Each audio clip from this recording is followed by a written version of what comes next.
I can go with this one, or I can go with I think your natural one is actually quite nice. That's your natural your room, right?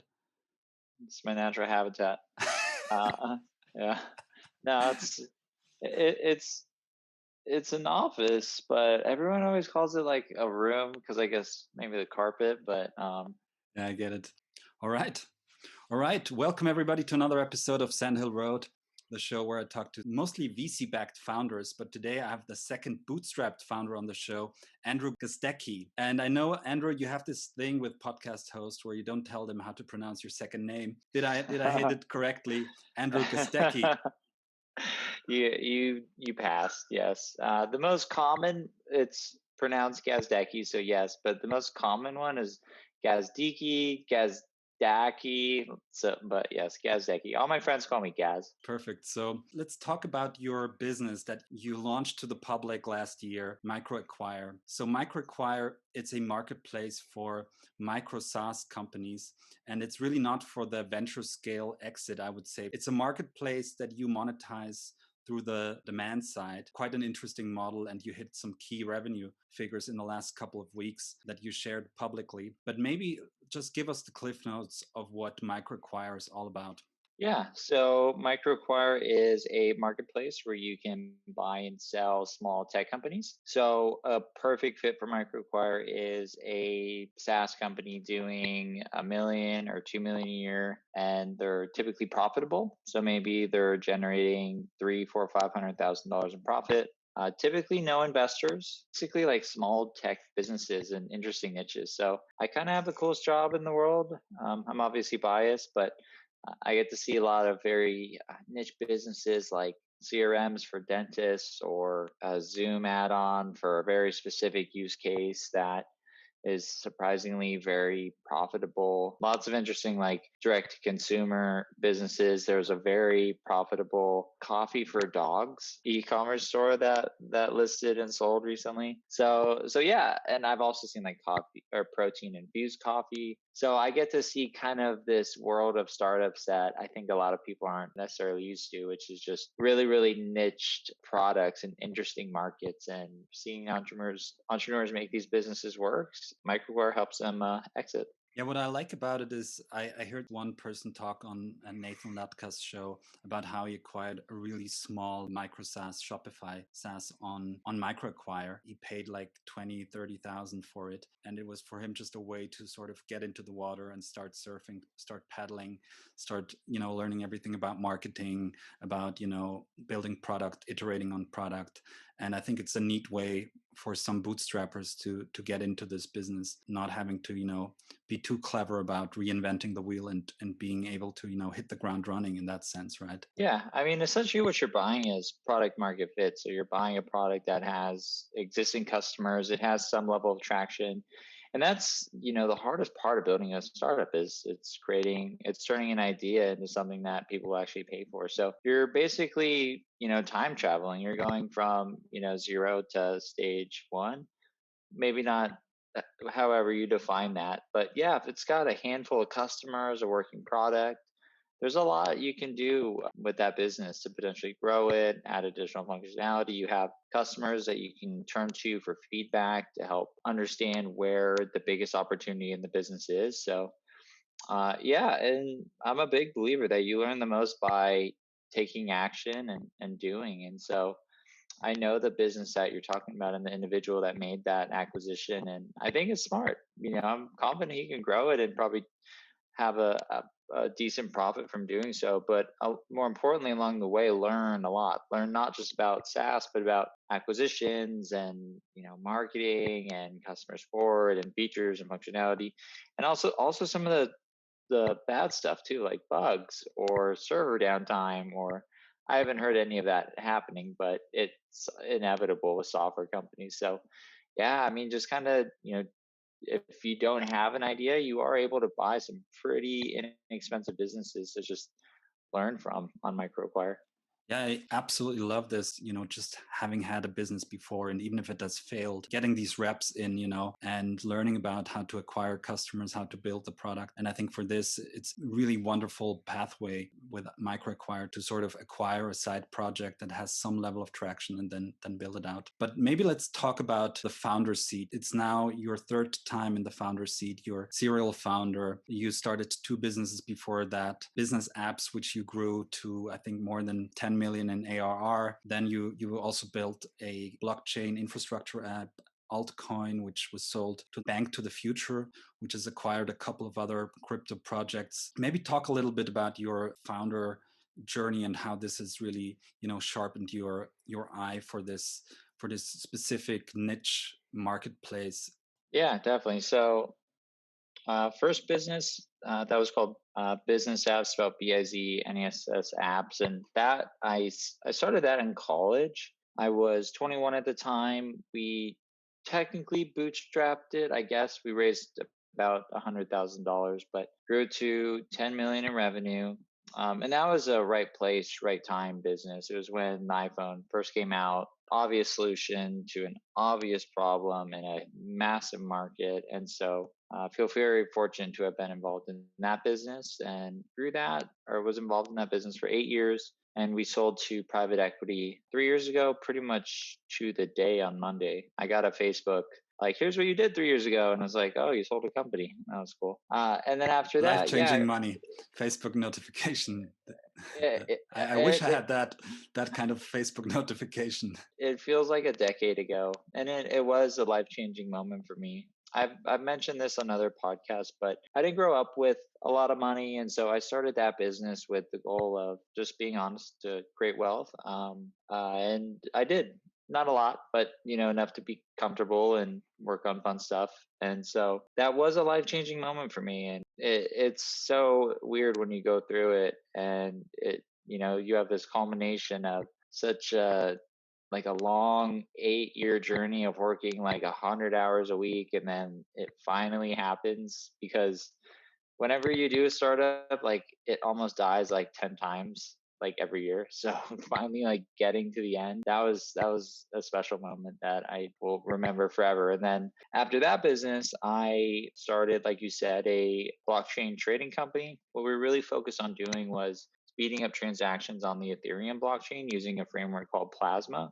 And the first application we were going to use that for was an actual trading engine, and made some good progress on that business and realized that it was going to take probably years to really commercialialize the business from a regulatory standpoint. So we sold the IP to Bank to the Future. And then based off of going through 2 acquisitions, both times were, not relatively easy, I figured, maybe there's an opportunity to help other entrepreneurs exit their businesses. And so that was kind of the idea with MicroAcquire. And I always have loved startups. I get nervous around startup founders that are super successful. It's kind of weird, but if I meet the founder of Uber, Travis Kalanick, I'll be like, oh man, that Travis Kalanick. So I love startups almost as my sport. It's my hobby. I have so much admiration for entrepreneurs. And so I knew my next business I wanted to serve entrepreneurs and help startups in some way. I looked at marketplaces because there's just so much you can do within a marketplace. You can offer third-party services. You can position it in a number of different ways. And what I noticed was with some of these other platforms that really cater to startups, more specifically along the founder's journey, you have Product Hunt for discovery. And then, so you just launch your startup. Then as you start scaling and maybe you want to bring on investors, you have AngelList, which a lot of early stage investors use. But there's no platform for the exit of your startup, which is arguably one of the most important parts of the founder's journey. So I thought it'd be really interesting if there was a marketplace where you can buy and sell companies. And I built it the way that I wanted it to be built as a founder. So that meant it needed to be private. So I would never list a company on a public marketplace. I also didn't want any middlemen. So I didn't want a broker in the middle taking a large commission or an investment banker in the middle taking a large commission. I think getting that sort of advisory makes sense, specifically M&A advisory, and you could do so on a flat fee. You don't have to pay 10, 15% commission to sell your business. That's insane. And so MicroAcquire doesn't have any fees or commissions for sellers, and it's private. You get to pick and choose who you share your private information with. You have full control. You can sell, you can not sell, you can build relationships and then sell to someone 2 years later. So I really just kind of scratched my own itch, and it's been a blast growing it so far. Yeah, no, I absolutely love the mission and I've followed it from afar and I really like how you've crushed it since you launched on Product Hunt. And we've touched on bootstrapping already. I've been in the indie hackers community for quite a while now. You've been 3 times a bootstrapper. Related to this, talk a little bit about the key metrics for bootstrappers. And I think you mentioned in the past when you ran business apps you really had to focus on the payback period, trying to shorten the payback period as compared to a venture-backed startup, which can, have a 2 or 3 months payback period. As a bootstrapper, you're really cash constrained, and as such, you need to have certain tight financial metrics. Yeah, definitely. So some main metrics to look at when you're bootstrapping is definitely customer payback period, because that can almost work as like seed funding, where if you are able to acquire a customer for $100 but your product is $500, you're able to collect that money up front in an annual payment. We were able to aggressively reinvest that back into the business. So that's a key way. And I've also done that with MicroAcquire too. Is we only have annual subscriptions for the buyers. So if you're a buyer and you want to learn additional information about a seller, you have to pay an annual subscription, and that allows me to collect 12 months of revenue up front, so I can aggressively reinvest that back into the business without having to give up equity or bring on other investors. So that's one key thing. And then in terms of other metrics, really how to be successful if you're looking to sell your business. This is going to be kind of like very basic advice, but the best just build a good business. That's when you have a good business, everything else kind of takes care of itself. If you have a bad business, if you have high churn, you don't have a lot of happy customers, you have a bajillion support messages, there's a ton of bugs, regardless of your revenue, it's going to make it more difficult to sell. So you want to just focus on building a good business and have that be your key priority. Don't build a leaky bucket. Don't build a high churn business where it maybe looks good on the outside, but if you look into the numbers and you see such a high churn business, it's something you really don't want. And you'll probably have people reaching out to buy it even if you don't list it on a platform like MicroAcquire or work with an investment bank or brokers. So that's probably my first piece of advice. My second piece of advice would be to have someone that's able to create a detailed P&L, ideally 36 months if you've been in business that long. That gives a lot of financial buyers just a clear snapshot into your expenses and the growth of your business and your customer concentration. Like, is all of your revenue coming from a certain pricing tier? Is there an opportunity for reducing costs or something like that? There's just so much that a buyer can learn about your business. And it also shows just goodwill as well, just that you have kind of everything together that the buyer is going to need to make a decision. So that's the second one. And then the third one is just understanding, why do you want to sell? Because everyone's wondering, if it's such a great business, why are you wanting to sell? For me at Business Apps, I was just completely tired being in the business for 8 years, felt like 100 years. And so I was ready to leave. And so when the time came to sell the business, I was happy to do so. I did, have a little bit of, remorse once the acquisition went through and I realized like I'm not involved in this business anymore. And the people that I really enjoyed working with, I wasn't going to be seeing them every day. So really be clear on, why you want to sell, and also understand that, you're going to have a much different life if you've been running a business for 8 years and then all of a sudden you're not. So recommend taking a break in between and really thinking about what you want to spend maybe the next, few years of your life doing. But long story short, yeah, just focus on having a good business that's healthy, growing, profitable, happy customers, has a great team behind it. And the more you are removed from the day-to-day operations, the better. So that's really the role of the CEO, is to try and fire yourself from every department. And if you're able to do that, you'll definitely have buyers lined up out the door. Yeah, I love that. But maybe let's talk about marketplaces. And I've personally bootstrapped a marketplace for a while, a niche marketplace, and I I love all the marketplace questions, and you know what's coming, right? Chicken and egg problem. How did you solve it? Where did you start? Demand side, supply side, and how did you sort of build up this initial marketplace liquidity for MicroAcquire? Yeah, so I've talked about this quite a bit. The short answer would be I since I had sold a business and I had been in tech for, a decade, and I knew a lot of private equity buyers because when you're running a startup for that long, you just kind of meet a lot of different individuals, private equity firms or growth funds or other VCs. So I always kind of kept in touch with everybody. And then when I got the idea for MicroAcquire, and this also includes investment bankers as well, just getting their feedback. Because sometimes investment banks, they'll have companies that come to them that are too small, where it's a business doing $1 million a year, but their minimum is like 10 million a year in revenue because they try to sell the business to a strategic buyer or sometimes financial, but generally needs to be of a certain size for them to take it on. So I just reached out to a large network of people that I felt knew startups that might be looking to sell, built relationships with them, really just kind of got their feedback on the marketplace. So onboarded them personally as, the initial buyers. And then the initial buyers also worked as some of the initial supply as well, because they were in venture capital or they were in private equity. So deals that they would pass on, they would send over to MicroAcquire, even law firms and stuff like that.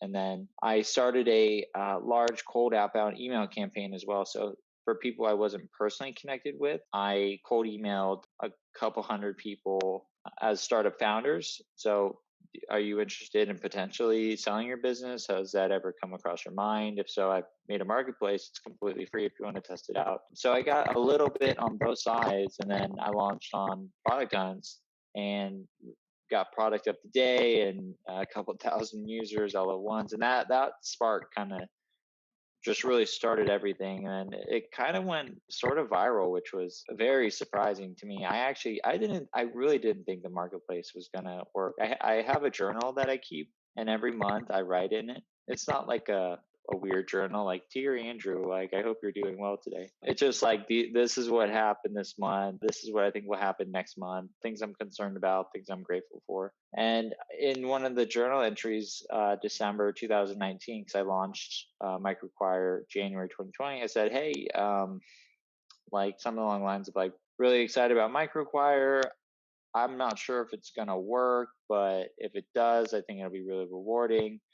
And if it doesn't work, at least it looks really nice because I spent a lot of time on the design. I think it looks nice. I think it's quite slick, and having designed a marketplace myself, I know all the little features and how much time goes into bug fixings on marketplaces. And I think you put in 200K to build the marketplace initially. Yeah. So I literally was like, I think this thing needs to exist so bad that I put not only my time but my money where my mouth is. And the thesis was, let's make this thing look really good, so other founders are impressed by it. And I always joke, like, if no one uses it, well, at least it looks good. And that was the initial start. So basically just got on the phone with a lot of people, which a lot of founders typically don't do because it takes a lot of time, a lot of work. It's not necessarily like fun, but those relationships, a lot of the people I still keep in touch with today, and it builds like this community around your business as well, where you have these relationships with people. That could probably be another tangent where when people think about community, it's like online forums and it's, Twitter following or whatever. But sometimes it's just these like real relationships, like me and you, we're talking right now on a podcast, or, you're on a call with someone else. Like that can kind of be, part of the community of your company because you have all these people rooting for you to be successful. And so I think that little spark in the beginning was paramount. Maybe talking a little bit about the company profile, and you touched on some revenue metrics. If I go to your site, I see different categories. I see SaaS, I see the Shopify app, I see the e-commerce app. If you had to draw a heat map, what's the most common startup vertical you see there? You've hit now, I think, north of 300 transactions. Where have you seen the most interest, maybe from buyers, and the most activity? Yeah, definitely. So I don't have full visibility into when acquisitions happen. This is something that I really try to respect, the privacy of buyers and sellers. And so sometimes I find out about companies being acquired on literally on Twitter. Like someone just says, "Oh, I sold my company." I kind of look it up and I'm like, "Oh, that was on MicroAcquire." And then they'll later say, "Yeah, I listed on MicroAcquire because people ask." But yeah, to my knowledge, well over 300 acquisitions. The majority of the startups listed are SaaS and e-commerce. A number of different interesting business, like lots of mobile apps, lots of marketplaces, lots of communities, lots of newsletters, lots of crypto projects, tons of Shopify apps. Talking a little bit about, facilitating transactions.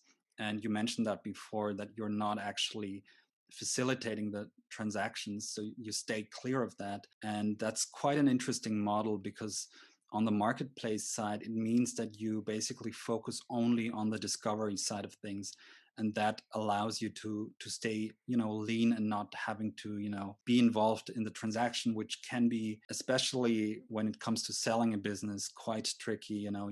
You have lawyers involved. Maybe talk a little bit about staying clear of that side of the transaction, and whether or not you've thought about, bringing, forward integrating, and possibly, capturing more value.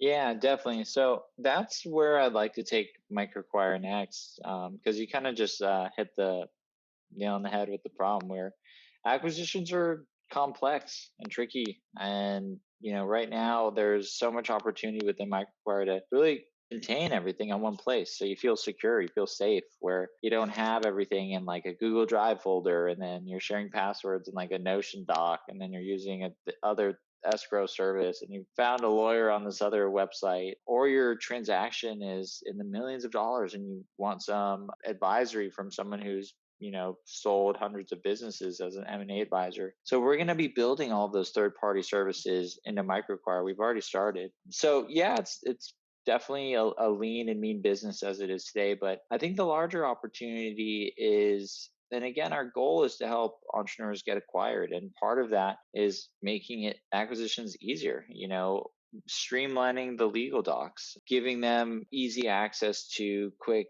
M&A legal counsel or just general M&A advisory if they're looking for advice on just simple things like negotiation, or when they go through due diligence, what is appropriate to ask, what is not appropriate to ask. Those little things right there can really help founders a lot. And so 12 months from now, MicroAcquire will be a completely different marketplace with some very, very robust functionality that I think other marketplaces are just frankly missing.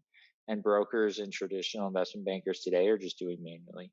You have quite an interesting way of monetizing. So, as you're not involved in the transaction itself, you monetize on the demand side by charging for early access. And this makes this more of a recurring SaaS-like business model, right? And you shared some interesting metrics recently, where you, I think, hit 41,000 in monthly recurring revenue, which translates now to, I think, 500,000 in annual revenue. Talk a little bit about how you landed on this monetization, because I think it wasn't 100% clear in the beginning that you would monetize by charging the demand side. Yeah, good question. So it definitely wasn't planned. 100% wasn't planned. So the day I released what's called MicroAcquire Premium, which is a subscription for buyers to be able to contact sellers. So what that means is with MicroAcquire for sellers, completely free. You can list your business. There's no fees, there's no commissions, no hidden costs, nothing like that. As a buyer, you can still create a free account. You can look at the listings, but you don't know who the business owner is. You don't know the business URL. You don't have access to additional information that a founder would then share with you if you requested it. So to get the ability to request that information, you have to subscribe to MicroAcquire Premium, and then you're able to make a request on any startup and ask questions like, what is your CAC, or what is your LTV, or do you have a P&L that I can review? I'm interested in this business. And the reason I put that in place, surprisingly, was I remember the day it happened. It was like early September. And on the same day, two founders had messaged me and they just said something along the lines of like, Andrew, like, who do I respond to? I've had like 150 people reach out to me. How do I know who's serious? Like, how do I differentiate? And I thought, we need to have like a vetting process for buyers. So founders are only speaking to people that are serious about acquiring a business rather than just a bunch of people. And then it's the founder's job to figure out who's serious and who's not serious. And that still happens now. It's just inevitable. Like some people will see a business and request information and then see the URL and not like the product. They're not interested. But before, it was just too hard to tell. It was everyone, the CEO of a public company, all the way down to someone who's still in college. So made it up. I just said, all right, it's going to be around $300 a year for buyers to contact sellers. And I didn't have any of the functionality built out, like nothing. And I sent out an email to everybody saying like, hey, this is how it's going to be moving forward.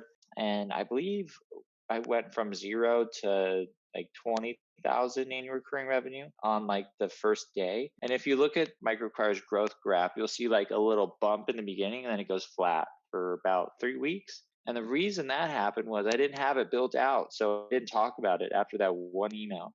And one CEO of a public company or a company about to go public, a company I've admired for since like I was in college, the CEO emailed me and he's like, hey, you don't have any of this functionality built out where like as a premium buyer, only I can contact that business and no one else can. And I was like, no, I'm sorry. I'm working on it. He's like, I love it. Like, I love the way you hustle. Like keep doing things while you're doing it. And then once I finally had it built out, so when you actually paid for premium, you got a premium badge that notified sellers that you had subscribed to the premium program. And then I was able to start locking off certain listings only to premium buyers. And then that's when I started advertising it more. And then it took off from there. But it was not planned. It was definitely not planned. My initial plan was to go as long as possible without charging anything at all, just to build the brand and build the customer stories. And that brings me also to the last point on marketplaces. Something that I find quite interesting is that you run a curated marketplace. So a startup that wants to list on your marketplace, they have to reach out to you, you review it, and only after your review, you put it online. Talk a little bit about this vetting process and how it creates this curated marketplace. Yeah. So the way to get your startup listed on MicroAcquire, it's actually pretty easy. You sign up as a seller and then you fill out some basic information such as what does your startup do, like a brief overview, who are your competitors, what is your tech stack, what is your trailing 12 months revenue, trailing 12 months profit, annual recurring revenue, last month's profit, last month's revenue, any growth opportunities that you think a new buyer could take place with, why are you looking to sell, and then any financing or funding, is it bootstrapped? Just really, you can fill out a profile within minutes. And then after that, what my team does is we go in and we make that look a lot better. We make the metrics, we position that. So I have a SaaS company in this space and we make this much money. We'll turn that into profitable SaaS with X amount of revenue in the last 12 months, profitable by this much.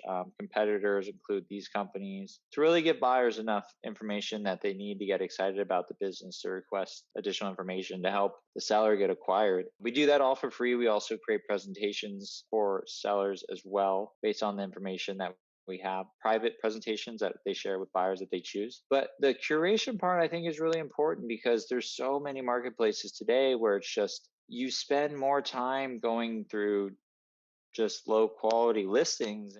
Basically, that's the main function of the business. Like there's so many listings and there's no filters or controls that I think that this is kind of the future of marketplaces, is where people will pay a premium for you to save them time so they don't have to crawl through 10,000 listings to find the 100 good listings. Instead, at MicroAcquire, we just have the 100 good listings. And all the time, I refer other startups to other marketplaces like Flippa and some of the other places. I say, like, you're not a good fit due to revenue. It might be a content website and just something that's not specific to the buyer audience.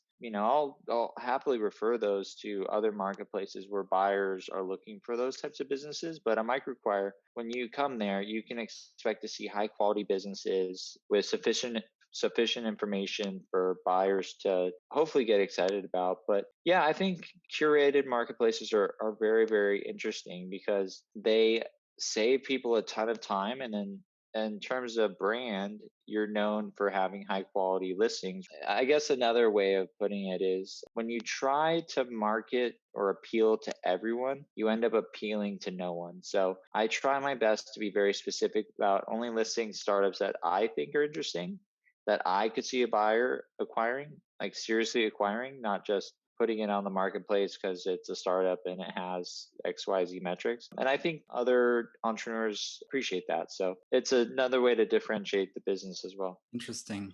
And maybe if I can play devil's advocate, on Product Hunt, you were the product of the day, but there was one comment that I found quite interesting. It was not so much about your site, but it was more about the kind of demands that some founders have. The comment read like this site should be considered Silicon Valley's version of Fantasy Island. The asks for some of these companies are beyond insane. Much of this insanity can be laid collectively at the feet of Silicon Valley for managing to get people believing that 10K in total revenue is worth 5 million in purchase prices. Any marketplace ultimately has to think about matching bid and ask. And that's when most deals, business deals, fall apart, that you have one side of the equation really having too high asks or really want to lowball. How do you think about getting this bid ask spread lower or sort of matching the market? Yeah, I mean, it's a very fair comment. And it's hard. It's probably the hardest part of what MicroAcquire does is getting a seller's expectations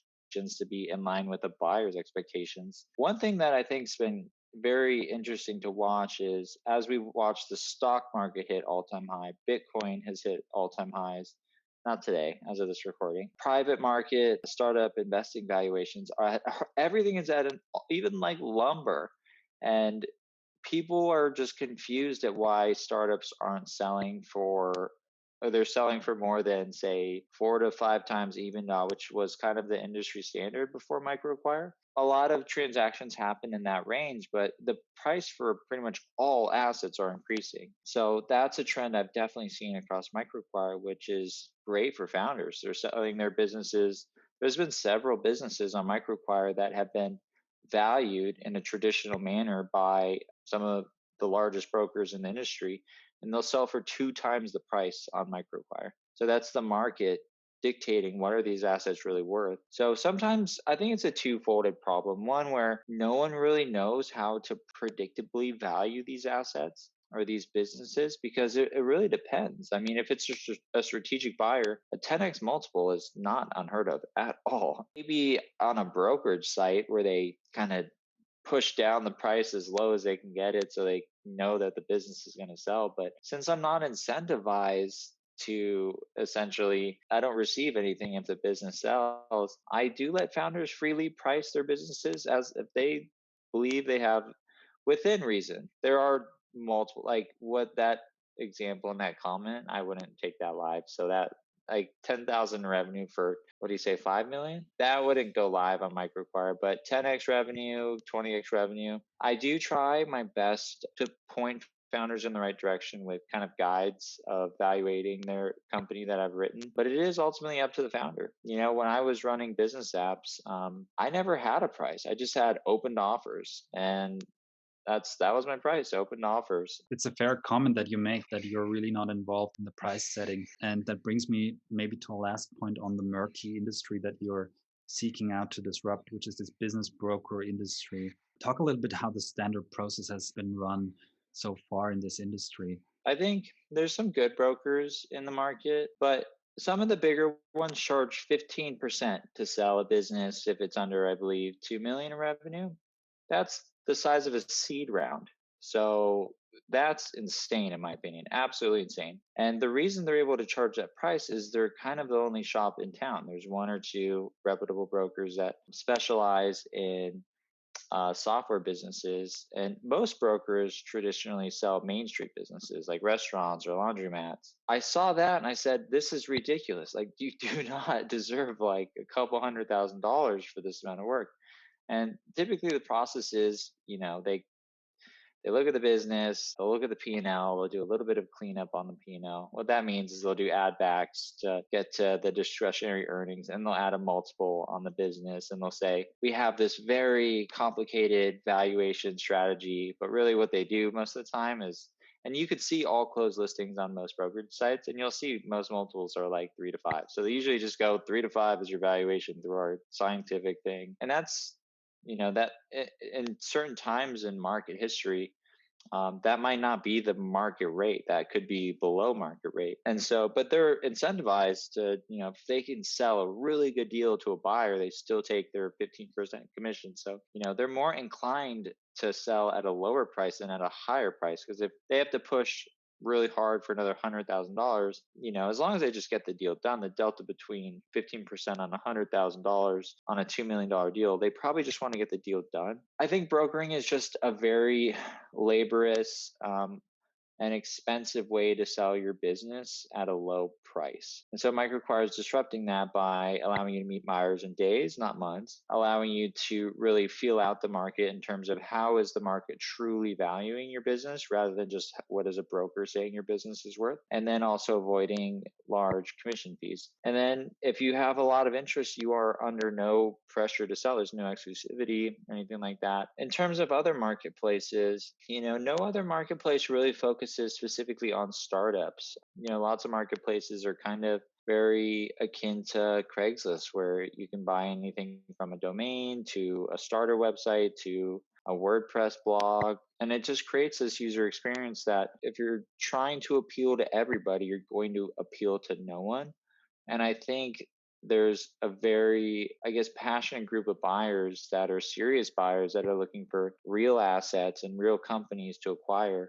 And those marketplaces don't message or cater to them well. So I'd say that's how MicroAcquire is different. Is we provide the same. We're basically productizing the work of a broker, and we're basically saying no to all the stuff that a broker would normally not take on. So automating the work of a broker, but bringing the same sort of business model and approach that a marketplace would, or scale. Understood. It's a really interesting approach, I think. As a last point, let's talk about scaling MicroAcquire itself. And I shared some key metrics before. You put like 200K into the business. You're now at 500K in annual run rate. You have estimated 300 transactions, but it's still a bootstrapped company, and you would obviously have the option of raising external financing. You would have the option of bringing in additional people. Talk a little bit about, what's the plan for the next couple of years? How do you want to run this company? Yeah, that's a good question. That's something I think a lot about. This kind of feels like the business for me that I can see myself running for the next decade. So I'm a huge advocate of bootstrapping. I think for 99% of entrepreneurs, it is the way you should 100% go, because it allows you to build something of value. And when you raise capital, you essentially have this binary outcome solidified. If you're able to bootstrap, definitely go down that route as long as possible, and always realize that you can raise money later. You don't have to buy a domain and then go meet investors. Like, you can talk to customers first. You can figure out how you'd actually spend investor funds, because you may find yourself in a situation where,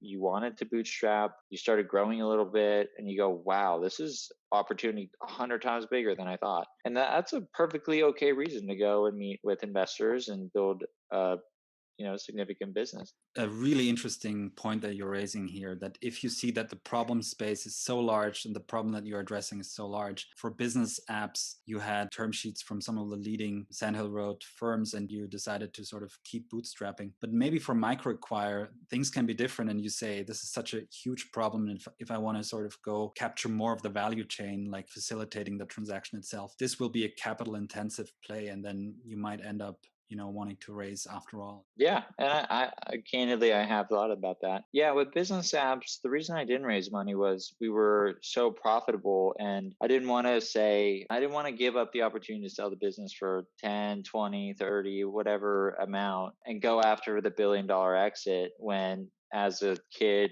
who didn't grow up with very much, I had, something valuable in my hands. But when you raise venture capital, those options typically go off the table. So I'm glad I bootstrapped that business. But this time around, yeah, it's a possibility. But I think the main point is the frame of thinking and being very calculated with raising venture capital and understanding what you're getting yourself into and what that does to your business and what you're signing up for. And what you're signing up for is to build a very significant company. So the longer you can bootstrap, the more clear how big the market opportunity is, the more clear you're going to be on use of funds. And then you might get to a point where you just don't even need to raise venture capital. And that's where you should want to be. Or you might realize this market is the next Google. Like I need to, I don't know, like I need to raise capital to, land grab the market or something like that. But the longer you can make progress on your business, the more you'll learn if, either bootstrapping or raising venture capital makes sense. All right. So, as we're running against the clock, I want to wrap up this session. So, Andrew, thank you so much for being with us here today. I think it was super insightful. I'm really thrilled that you're building this marketplace as a solopreneur still and really, being a pirate out there and inspiring all of us. You never know, I might end up buying a micro SaaS. Then I have you to thank for it. Thanks for building this and thanks for being with us here today. Yeah. Thanks for having me. I had a blast.